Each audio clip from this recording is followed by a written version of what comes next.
Morning, guys. It's a little bit sunny here in Spain. I know some people don't really want to hear that, but it really is quite sunny. Sitting out on the balcony today. Got our glass screen up, so try and keep the noise down, but the sun's up. But I thought I'd do a little bit of a video for general chat. If anybody wants to ask any questions, I know it's quite early. It's only past 10 in the UK and half 11 over here in Spain.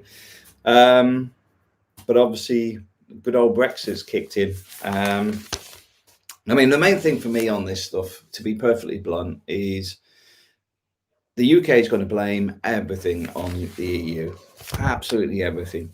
I mean, I've always sort of tried to stay in the middle where I can, because a lot of the stuff that is often, it's their fault, it's their fault, it's their fault. It's like, hang on, we have our own representatives.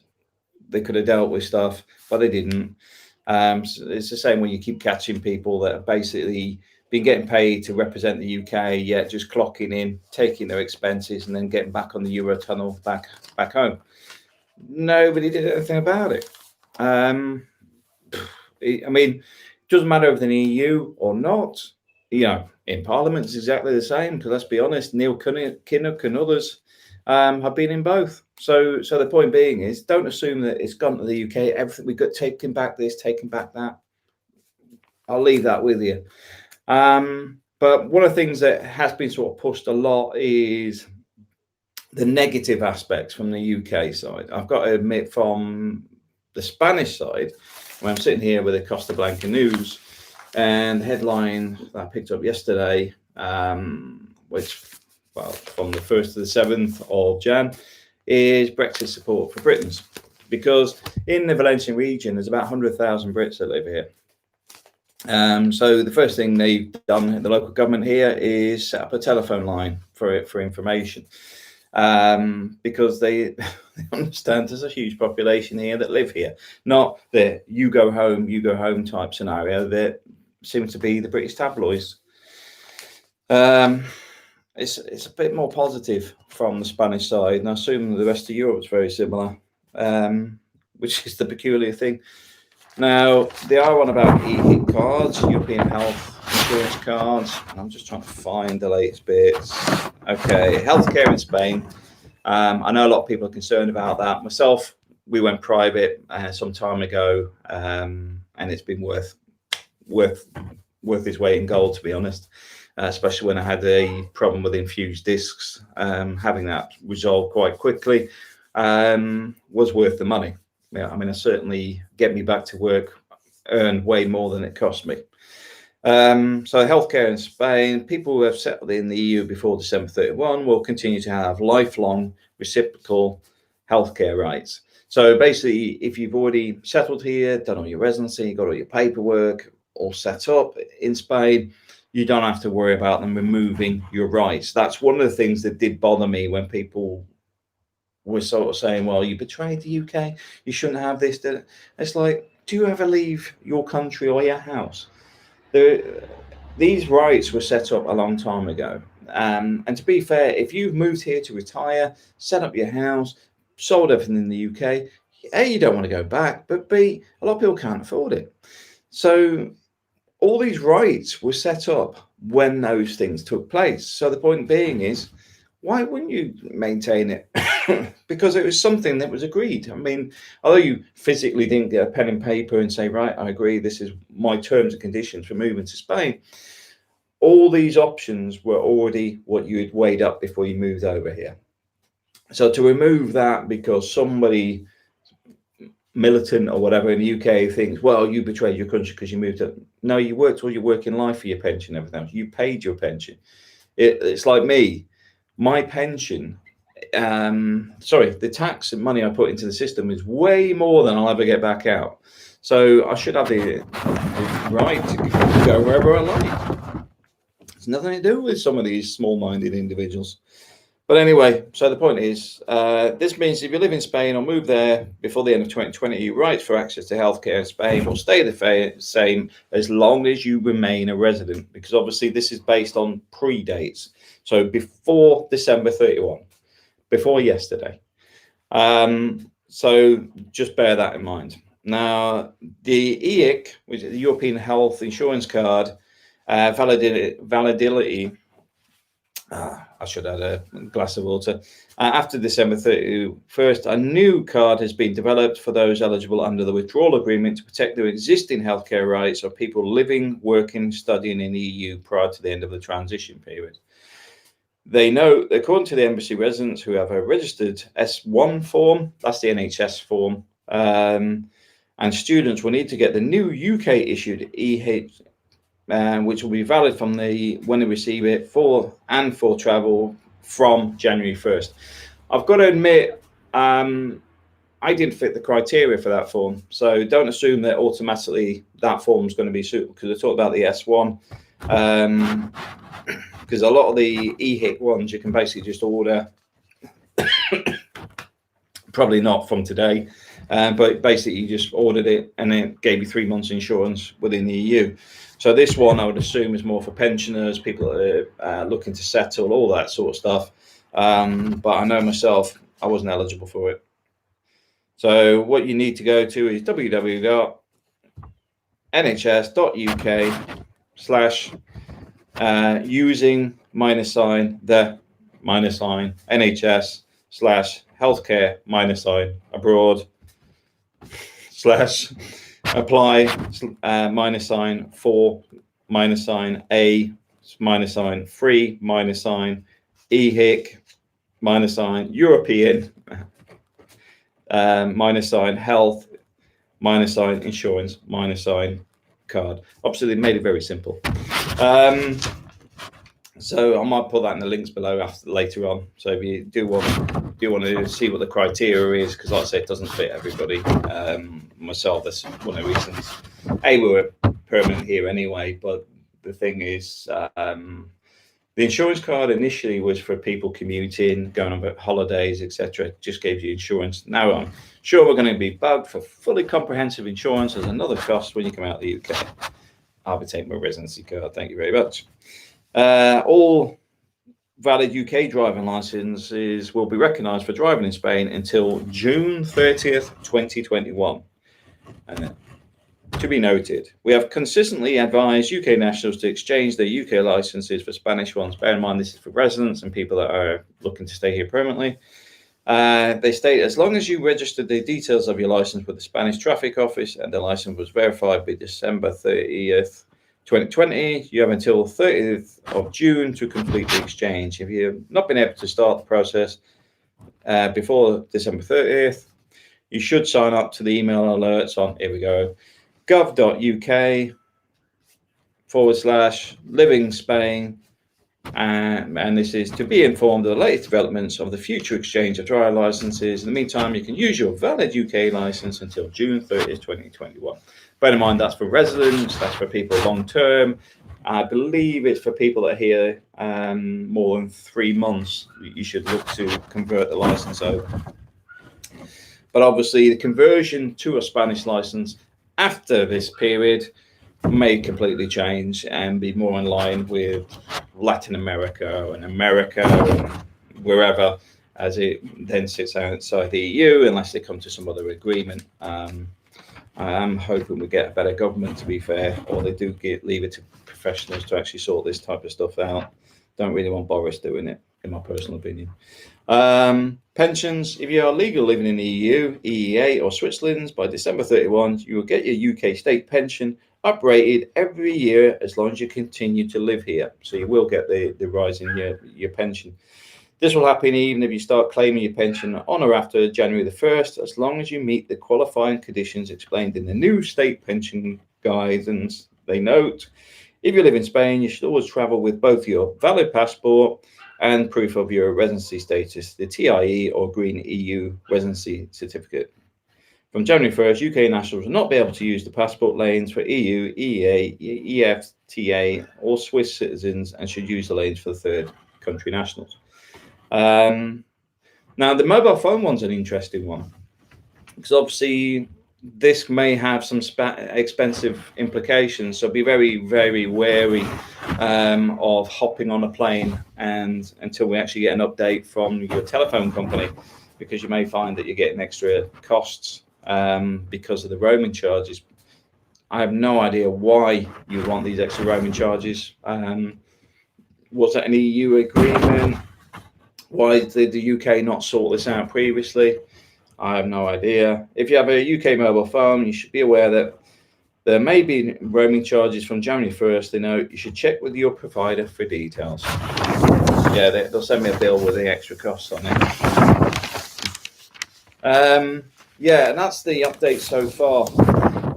Now, I do expect we're going to get some issues around the airports. I do expect we're going to get issues around the ports for probably the next 3 months as people become confused and border control guys get updated with what they need to be doing, because some of the information they have, they probably haven't been told yet. So I know they're going to obviously be practicing and teaching, doing all this, but now it's coming into practice. Suddenly they're going to have to start doing things they weren't doing before, and I'm not even sure if there's any new paperwork forms, for example, if you're coming across in the ferry, because there may be. Maybe somebody else can update me on that. The other thing is here, by the way, guys, you can ask questions. I've got it down here so I can see when you actually say something. If you do put a comment in there, you can put a question and I'll give you some information as and when, you know, if you ask me something that I've off the top of my head, I'll answer it as you put the questions up. Okay, so another thing I want to talk about is the Spanish police are a bit more clued up than they're given credit for a lot of the time. I know a lot of people have this mañana mentality. The Spanish police are very, very switched on. I mean, I mentioned on a previous video about my wallet. I was staying at a friend's villa, come over on my first trip here. I was there for only 4 days, got pickpocketed at Torrevieja market and filled in the form. The form was easy to fill in at the airport. I mean, trying to get that, you know, admit a crime had been committed was really painful, because I went to about 3 different police stations, but the one that could actually deal with it was actually in the airport, and they just are like, oh, fill in this form. Somebody on the phone will go fill in this. Did the form, away you go. Now, about a year later, we moved into the flat downstairs, and in the post I got a letter from the police and my wallet back. Now the thing with that is these things were not connected, because I didn't have that address. I didn't know that property at the time, but they did have my UK address. They didn't send it there. They sent it to the property downstairs, which is an address I hadn't given to the police. I was talking to my wife yesterday about a couple of other instances where people have had surprisingly very good actions by the police. There was one where somebody's passport had been stolen a few years earlier and had been used fraudulently, and they come and pick the guy up from a resort, I think in Mallorca, around his passport. Now, bear in mind, he hasn't put his passport in at the hotel. He hasn't really informed it, but they knew where he was. Now, just to give you an example of some of the switched on things to get up to. Now, a couple of nice stories out of the Costa News. There's one here about I say nice story. They resolved it. There was somebody put some on TikTok about committing, you know, they were looking to commit suicide. It was picked up by the Greek Police Computer Crime Division. They picked it up on TikTok, who then reported it to Interpol. They then went to the Police National, and then they went and basically the police went to a house up in Benidorm and found a Belgian teenager that had been self-harming, and they dealt with her, took her to hospital, etc. Like I said, very switched on. A lot of stuff they do, which is sort of not really noted. It's the same as you may not know that some of the police cars, or maybe all of them, have got defibrillators in them. They actually save somebody's life. And I know in the UK there's a big push on defibrillators in many locations. But there's one here. The officer has been trained to use the automated defibrillator and also help to perform CPR, managing to get the the man, keep the man alive until the ambulance arrived. So they helped somebody out in Almoradí. It's the police are a lot better than they give them credit for. That's one of the things I will say about the police here. What else have we got? So we've gone over the bits and pieces. COVID-19 hospital admission rises. It's nowhere near as bad as the UK side is. I mean, firstly, the weather's better here, so there'll be less people with the seasonal issues. But on top of that, I do find people here are quite responsible, a lot more than the UK. I mean, I haven't had somebody walk into me here where, like we got entrance, exit. I haven't had them walk into me here. In the UK, nearly every time I go in a supermarket or something, people can't follow a one-way system. It just seems so complicated. But here, people seem to do, because I have seen the police actually tell people off for not wearing a mask. I've seen people just going about being more responsible. But don't get me wrong, I'm not a fan of this whole COVID situation. I do think it's not as bad as it's being made out. But at the same time, washing your hands, using a bit of hand sanitizer, wearing your mask, it's not life-changing, is it? I have no issues with that. And I'd much rather be doing that on a daily basis here than stuck in a small place in the UK where the pubs are shut, the shops are shut, and you can't go anywhere. Spain, I know, where is it? I think Dania. They cancelled all the Christmas events, the government ones, to reduce the number of people meeting in one place. But beyond that, it's pretty much normal. It's like, I want to go out for a walk, I can go walk on the beach, can wear my mask down there, can drop my mask and have a walk around, nobody's around. It's fairly normal here, where the UK, you have to have the radio on in the morning just to see if they've changed something overnight when you weren't looking. Other interesting stories we got. The vaccinations have already started in the Valencian region as well. Now, there is a interesting article here. I'm going to try and sidestep the politics on this. There's a anti-vaxxer list that they're looking at. The names of people who are offered the COVID-19 vaccine in Spain and refuse to have the jab will be entered in a register. And I was on a call yesterday where somebody actually mentioned this, and funny enough, I picked it up in the newspaper. Went to Iceland yesterday. Explained the list would be shared with other Europeans. So basically, if you refuse to have it and we're offered it, you're going to end up on this list. He explained that the list would be shared with other European governments, but it's not a document which will be made public. So that sounds like they're not even going to tell you you're on the list. What we're asking people is, when they are given an appointment, they attend. He added the epidemiologists had already explained there will be many mutations. Now, this is something I do want to express, is the fact is, they're on about this new strain of this virus. The mutations are normal with viruses. So that's why I'm sort of like not really interested. This is normal. There could be 100 mutations already, but nobody will talk about that because there's a bit of a focus. Oh, we've had this new mutation. Going to have another vaccine. Going to have to spend more money. It's normal. And if I don't know, I can't say moronic. Ironic thing is, a week earlier, there was people out certain universities already discussing that this is expected, and they're probably not getting that much media coverage because they also mentioned it's normal. So one of the things I will say is, my personal view is, multiple strains are expected. It's normal. It's normal for any virus out there. So there'll be many mutations in the virus which could lead to increase or decrease. Yeah, there you go.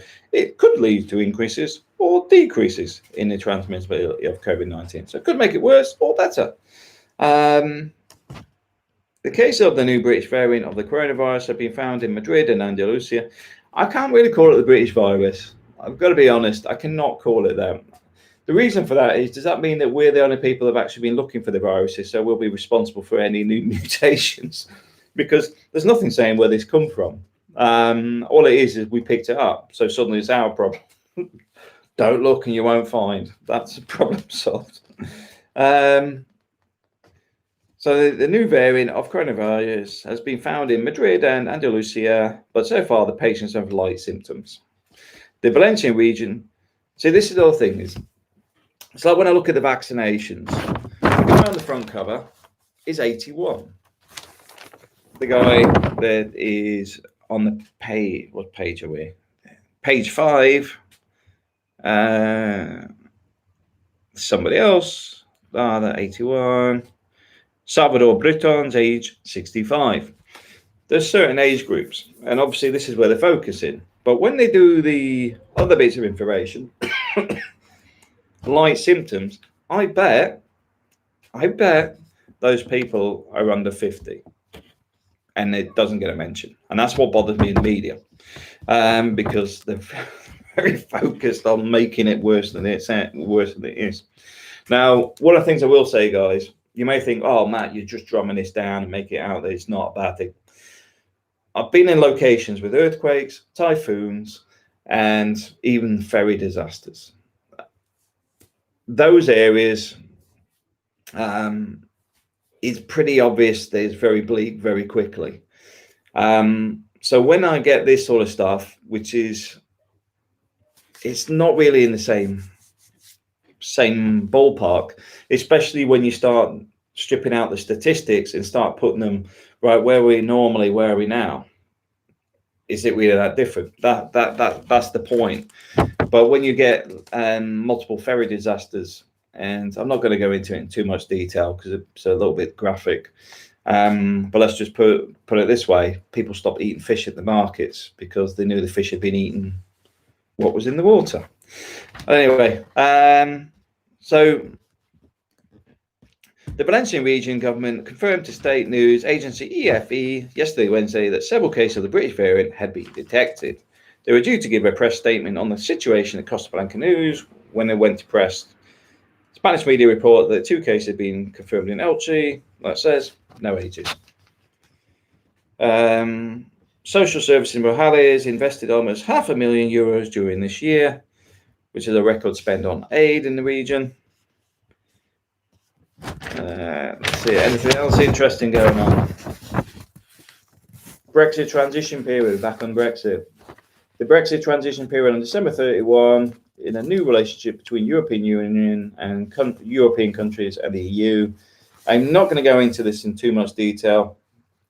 The reason it goes over in more detail the same information, but also I want to say that Spain is still open for business and the UK is still open for business. One of the things I will say, I think the media have such a negative control on the UK. It's not good for the UK, and they really need to slap the tabloids on the wrists about some of the stuff they come out for.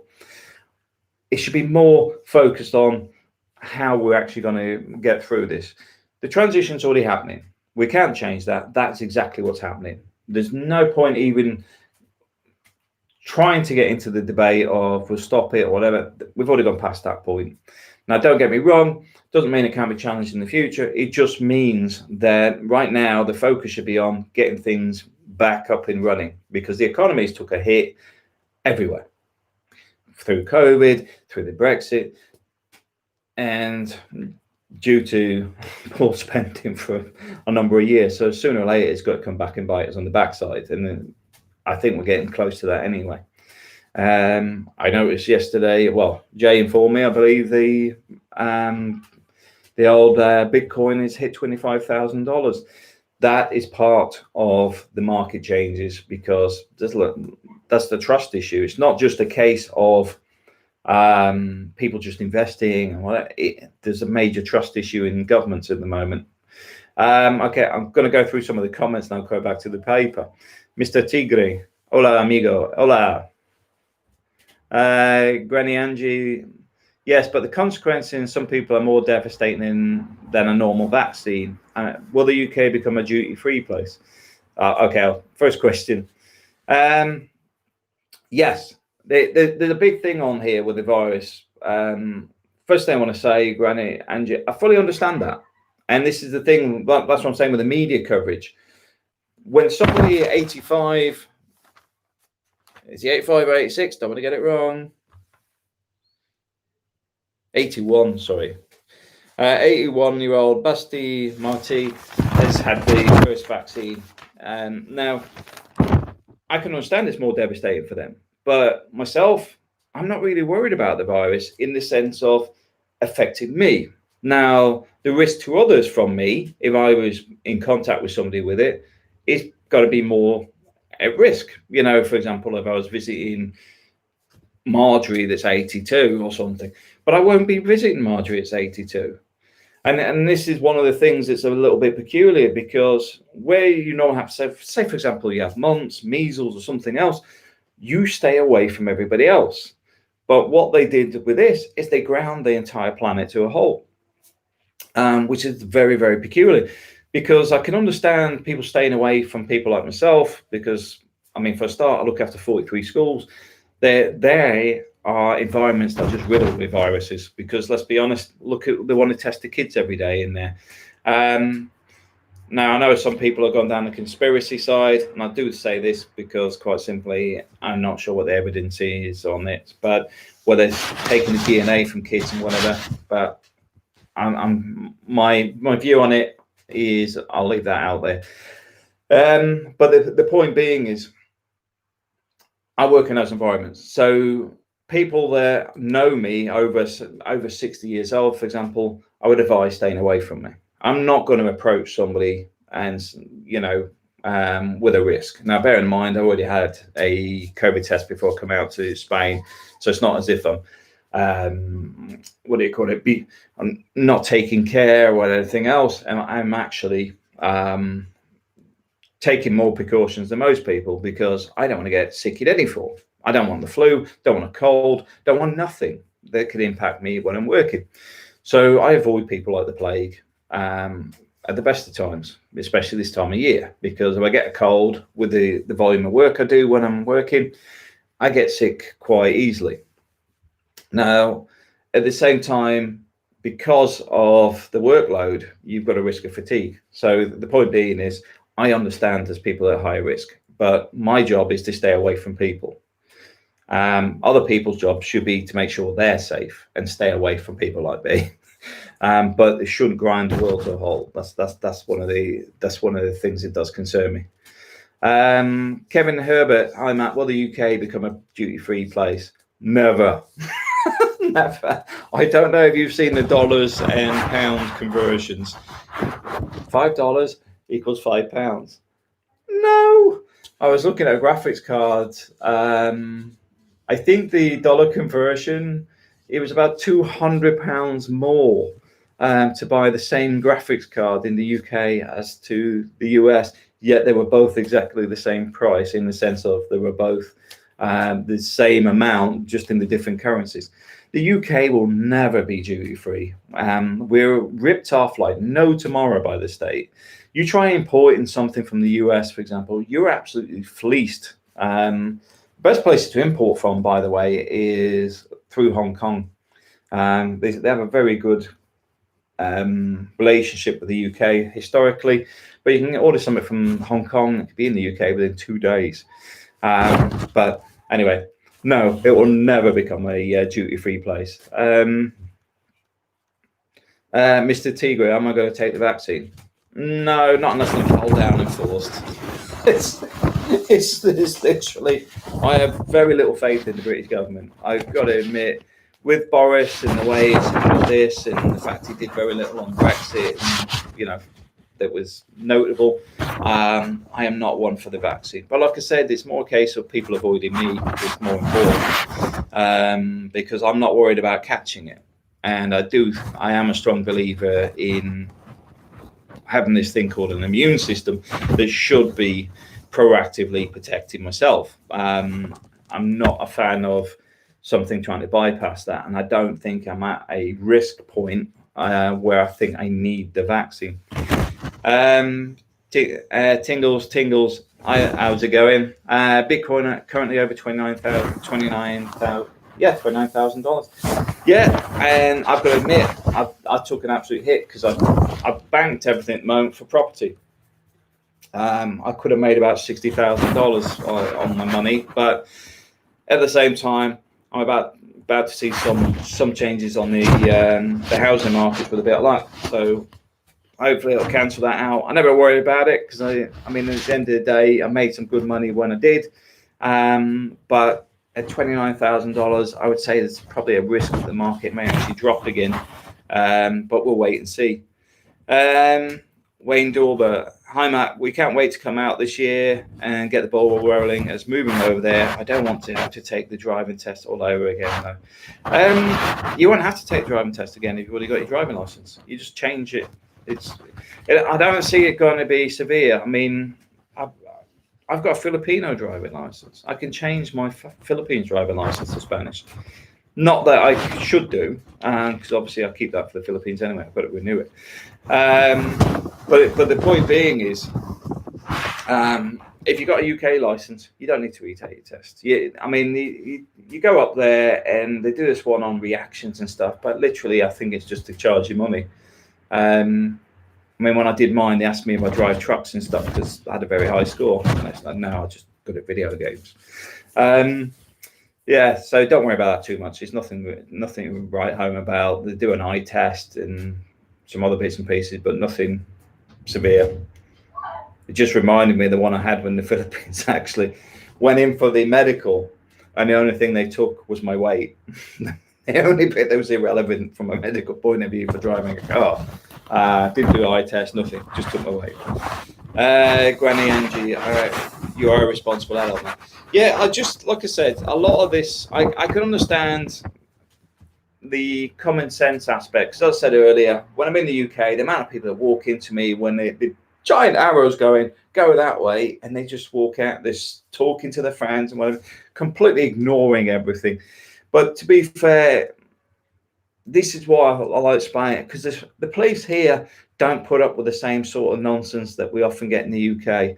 I know it's a little bit more regime and whatever, but at the same time, it's those sort of instances they would clamp down on. I mean, when I go down to the Max Co-op here, you don't use that hand sanitizer going in. The people behind the counters are shouting at you to go back, and they'll make you go back. Don't matter if you're going in the store, they'll make you go back to use the hand sanitizer. And that's what you need. You need somebody saying, look, I don't care what you think. This is my business. Because bear in mind, when you're going in a shop, it's a business. It's not theirs. They have no right to be in there. You have the right to remove them from that business. That's your choice because it's your business. They are putting you at risk, and you have the right to remove them from the premises. So the point being is, that's what needs to be sort of pushed a bit. It's like, no, when you're walking around in Tesco's, you follow the rules because this is my premises. I'm responsible for my staff. I'm responsible for you. It's not hard. We've drawn a picture on the floor. You haven't brought a mask. We can sort your mask out. But please just abide by some basic rules to keep it safe for everybody else. It's as simple as that. And that's where the UK is failing. And I see it all the time. And that's the frustration bit for me, is a lot of this is self-inflicted. And then people go, the government, this government. A lot of this is self-inflicted. Don't get me wrong. Having to lock everything down because I can't even say a minority of people can't follow basic rules. There seems to be a lot of people that don't follow the basic rules. And I can understand why they go, right, just lock it down. They're not listening, whatever. But at the same time, I do think there could be more control from the police. Should have a bit better.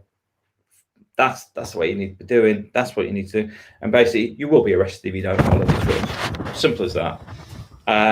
Like for example, inside, like I say, business premises. If you haven't had a test, I should be able to say, yeah, no, a test.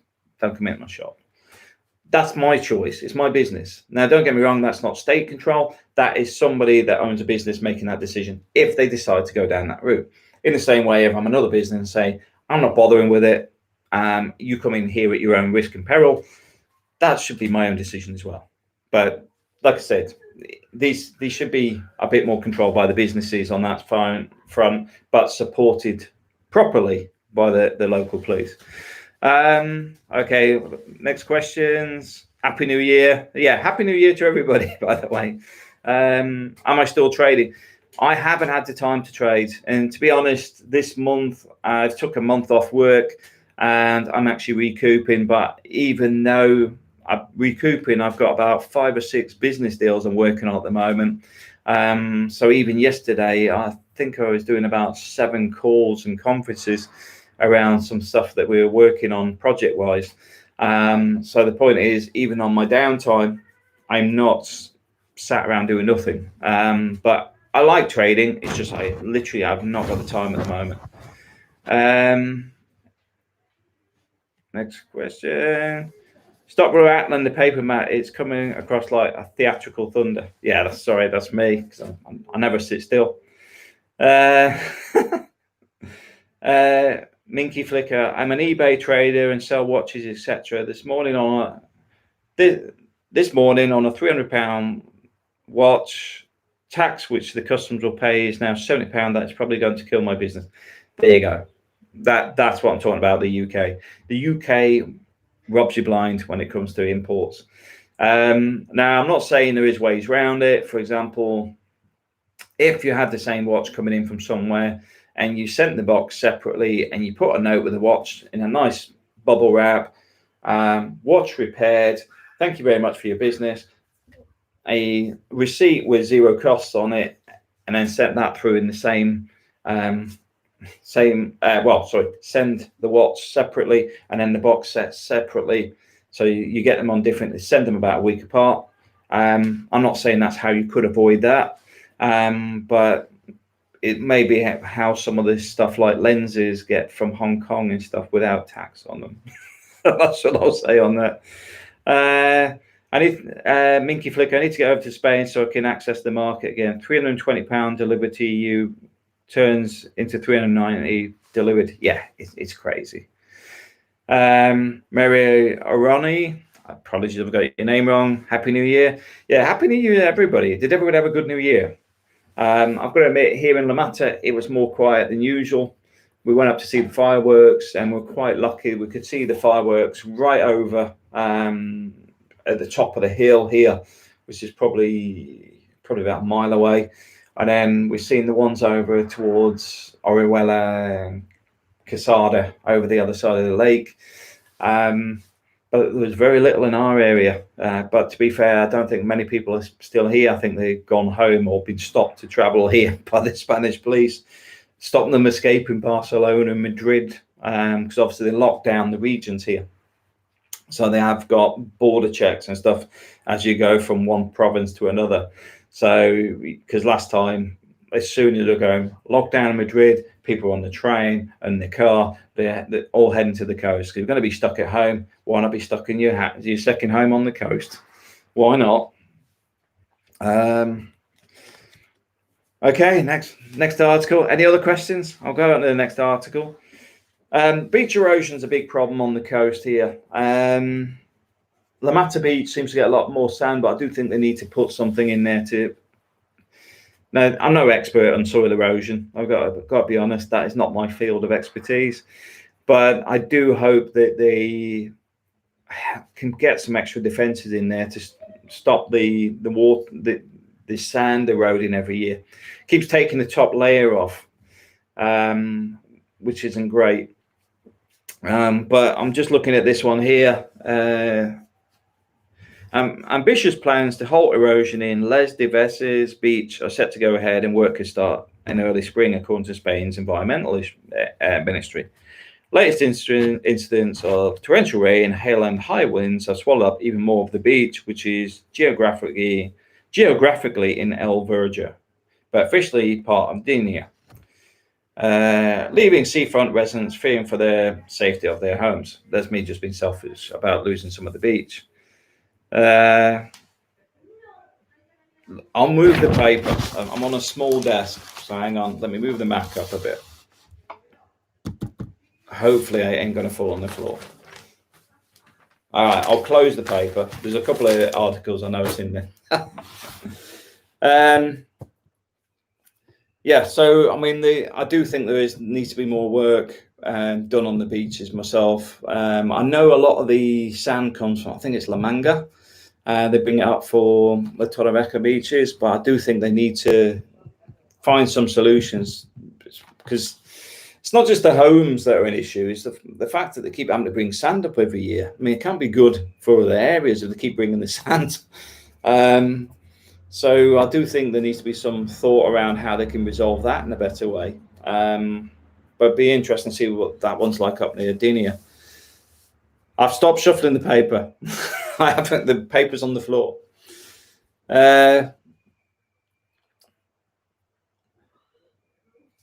Next question, Clint. Brexit sucks. There'll be many people suffering because of it. Happy New Year anyway, Matt. Hope it's a better one. Yes, Brexit is going to affect a lot of people. I know there's a lot of people still wanting to come to Spain. I do think that the implications are not as bad as they're being made out currently. I do think if you're going to be moving over here and you're coming from within England, Wales, well, within the UK itself, it may be worth waiting till probably March. The reason for that is a lot of the problems will be ironed out by other people that are already stuck in the transition for that. Like I say, with the driving licenses, they're on about, well, just keep an eye on it because there could be updates coming. This is because they haven't done it.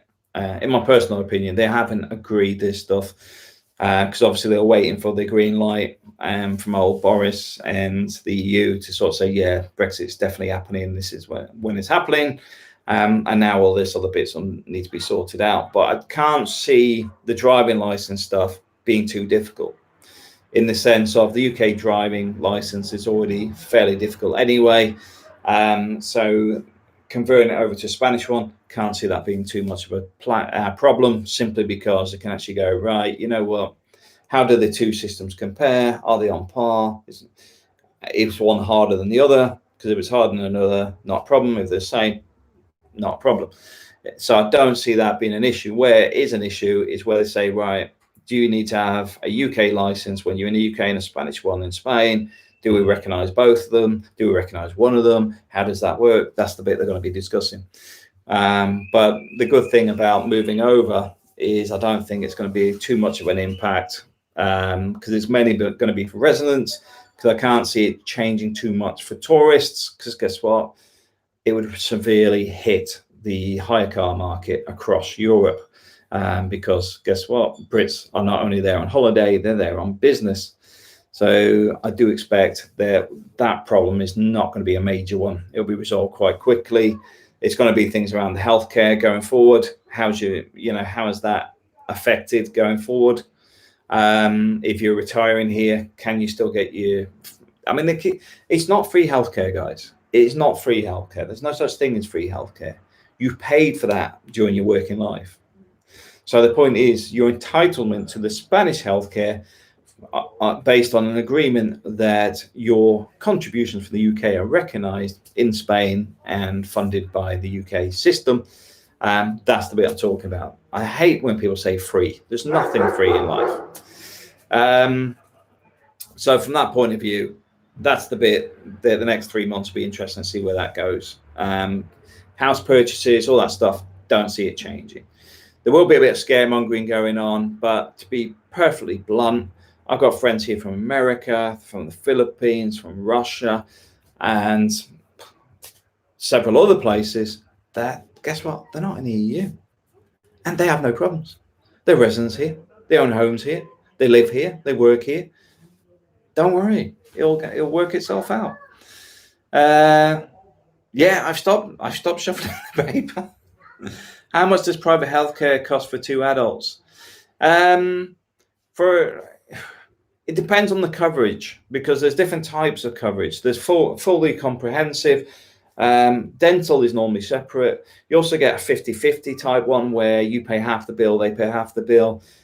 You need to have a look into it. The one I use is with Casa Insurance, and I found them very good, very efficient, and anything we've had, has not been an issue. I've used them for car insurance, medical insurance, and dental, and not had any problems.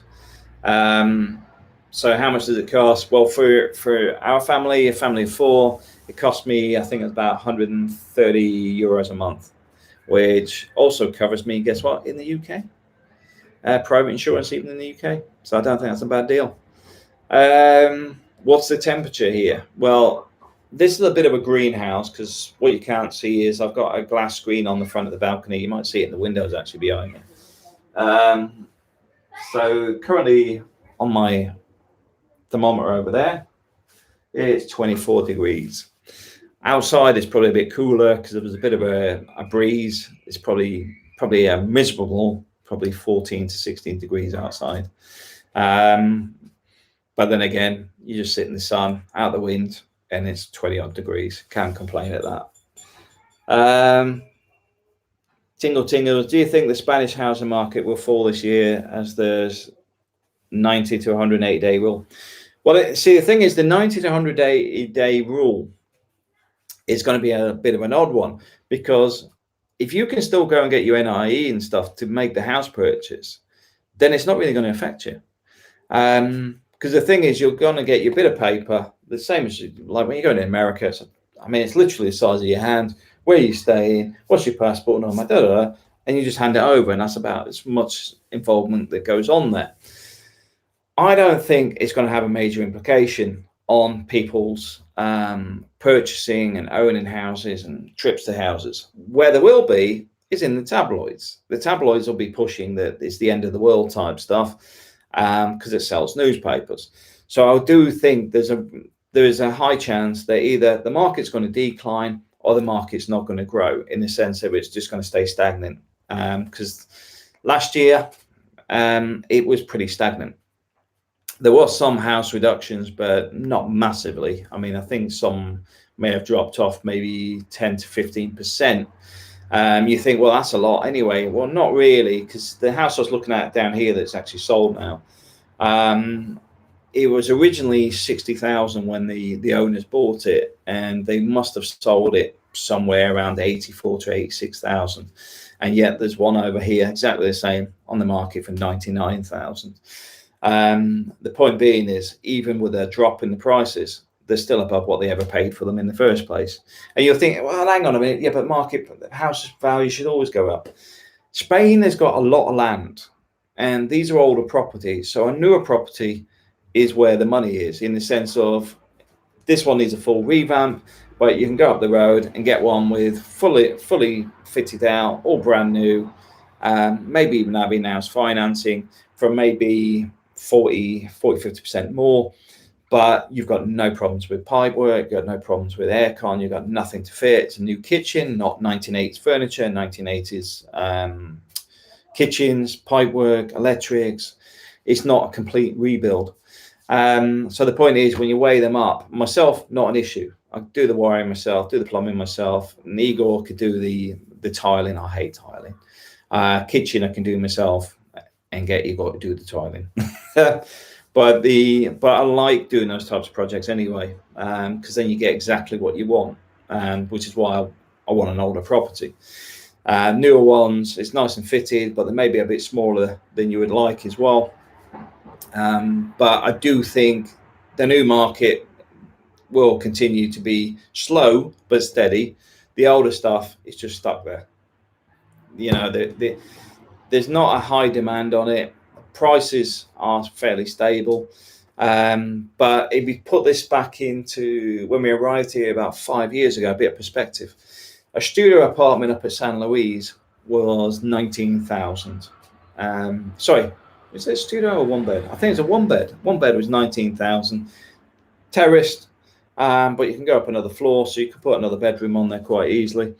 So that was about 19,000. You're probably talking about 38,000 for the same property. So there's been a big jump on those, but it doesn't mean they're selling fast, because the market is very, very slow. So I do think we're due for some of these prices to drop, or the fact they'll just sit stagnant. Depends how desperate people are to sell. That's why I'm just keep building the money up. And when I suddenly see one I want, I'll just put a low offer in, take it or leave it. I'm not in a rush. Piotr Broma, hi there, neighbour. Hey, how's it going? Funny enough, we only found the last couple of days that Piotr is only at the back of us here. He overlooks Igor's place and where Denise lives, because they're over that side and we're facing up the road. Carol Mustel, hi Matt, is it possible to travel by train from Malaga to Alicante? Happy New Year to you and your family. Happy New Year to you too. I would actually double check, because it's to do with the traveling between different regions. So I'd double check, because you may not have a rite of passage unless there's a reason for going there. So for example, your flight's there, you've got family there or something that would let you get there while the regions are locked down. I'll double check with it. Check with the railway; they'll tell you, because obviously it's not in their interest for you to be stuck at the railway with a ticket and not being able to get on the train. So I'll just message them. Easiest thing is email. Give them if you don't speak Spanish, get it through Google Translate, do a quick translation, send it off to them, and see what they come back with. That's the easiest way of doing it. Henry Gradwell, Happy New Year from England. Happy New Year. Hope all's well. Right, it's actually getting quite hot in here. Any other questions? Because I think we covered most of the stuff. My personal view on Brexit, by the way, is I do think there'll be a transition period for the next 3 or 4 months, which may end up being delayed with the old Brexit COVID stuff, because I think that's where we're going to have some issues around the ports, because of the way that the system's set up. Because I mean, if these guys have to have COVID tests to travel across on the ferry, that's going to create some issues, major issues, because obviously it's not something they'd planned for. So I do see that being an issue. I also see another issue, that the fact is, if they don't want to test every time they come across, there may be some issues around people not wanting to travel to the UK and back. So that's another issue that's going on there with the trucks. Traveling to Spain, I do think the airports are gearing up more because they want more transportation. So I do think they'll have some easier tests going forward. Not that I'm for or against it, but it's quite simply that if it's a necessity in this world that we're living in at the moment, I think there'll be faster tests. There'll be other people working on newer tests that will probably come out in the next 2-3 months that will probably streamline it to within no time. But then if you've had the vaccine, why do you even want to test at all? You just need a certificate, say you've had the vaccine, job done, let me on the plane. Don't even want to get stopped by anybody. I've got to admit, I'm a miserable traveller. I travel a lot, but one of the things I do is I'll literally get on the plane, put my headphones on and switch off. But at the same time, I just want to go through security and just chill out and move past all the headaches. So yeah, I'm not a fan of bureaucracy. But yeah, especially on the budget holidays. Those two drive me mad. When you get a stag do or something on the flight, absolute treat. Whether it's tell you the same jokes about gay cabin crew or something else, every time they're on the same flight, different people. But yeah, headphones a must if you're traveling regular to and from the UK. But I do think the COVID tests will become quicker, but bear in mind, then you've got a unit scale, because the faster the tests will be and the cheaper they become until they actually get rid of it, means that the number of flights will increase at the same time. Because one of the things I had coming across this time is I changed flights 3 times. And I was on a flight with somebody who said they changed 4 times, because what they were doing is trying to reduce the number of planes but increase the number of people on a plane. So they're moving them around. I do think that will continue probably till June, July. But like I said, the first 3 months of this year will be the test period as things start to return to a bit of normality. Because doom and gloom, end of the world, that all finished last year. This year, I mean, they've already cashed out, let's be honest. The PPE guys, with the help of the MPs, all made an absolute fortune. So unless they're looking at making more money elsewhere, I think we're heading towards a bit of normality coming in. Tingles, is there a market for bank repossessions? I assume the banks are not giving them away and there's a floor to price. Yes, there is. They lock a lot of the properties in. There's a flat around the corner from here. Guy wants to sell it so he can leave. The bank won't let him because it's above market value, but it's the amount of debt that's in it. So the bank will only sell to the amount that they can recover. So they know they can't recover it. So it's just stuck there, and he's stuck living in it. He doesn't want to be here, but he's stuck here because it's not worth what he's selling it for, and he's not allowed to drop the price. So yes, that's one of the big problems. The banks do control too many properties here. Minky Flicker, what do you think of the cheap bankrupt apartments on the golf courses down in Mercia? Is the golf courses finished is the first question. What you normally find with those types of things, this is slightly different from buying a house, is they get bought in batches by developers. They'll buy like 140 houses or whatever and finish them. So I do think there's a market for some of these properties, especially if they get them at the right price, because then you can sell them at the right price, which means you've got a high turnover, get it back into profit very quickly. So yeah, that is not an issue. But you need a significant amount of investment to buy a batch of properties up, and a lot of these deals I think are a bit more internal. I mean, you'd have to have a good relationship with some of the banks to even get an opportunity to get into this stuff. There may be other opportunities via some of the developers even to get a decent buy-in, because especially if they're cash hungry. There may be an opportunity to go direct, which wouldn't even involve the bank unless they're bankrupt. But yeah, if it's an individual one, just be very wary of that, because you could end up stuck there on your own. And if the money dries up, the properties around you may never get finished, and it's not the best place to be living. You know, you could be living out in the middle of nowhere on your own. Infrastructure's fairly limited, and it ain't going to change anytime soon, because if it ends up the development firm up in the legal case scenario, it could be wrapped up in court cases and nothing changes for years. Yeah, Roger Munchester, please stop shuffling the paper. I'm not shuffling the paper. I'll have to check what the audio is, because the paper's actually on the floor. It's not moving. Yeah, so I would say just keep an eye on the houses. Just monitor the houses through Idealista's one where you'll find a lot of private people advertise their properties. I always try to go direct rather than with a real estate agent, because at least then you've got a bit more of a bargaining chip when it comes to the house price, because you can push it down a little bit. The one down there, we've got it down from, I think it was originally in the 80s, down at about 72, 74. There's one opposite. I'm going to try and see if I can get him down in price, but I'm going to wait till February and get some more money in the bank first. Although it does seem now that it's all being too late to make that purchase, because that one's already sold, that the bank are now keen to give me the mortgage that I was asking for. Yes. I was going to say sod's law, but yeah, anyway. Granny Angie, all the best to you and yours for 2021. Thanks for your input. Keep it up. Look forward to your next chat. Bye for now. You take care and have a wonderful year.